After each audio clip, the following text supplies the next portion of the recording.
మన అహంకారం, గర్వానికి మనలను భగవంతుడు శిక్షిస్తాడని భావించవద్దు. నా దగ్గరకు రావటానికి తగినంత సామర్థ్యం నీవింకా పొందలేదు. నీవు పరిశుభ్రంగా, స్వచ్ఛంగా ఉండి నిన్ను నీవు మరిచినప్పుడే నా దగ్గరకు రాగలవు.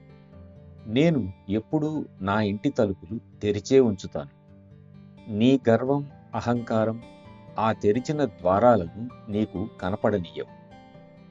అది నీకు నీవే వేసుకున్న శిక్ష అని భగవంతుడు అంటాడు.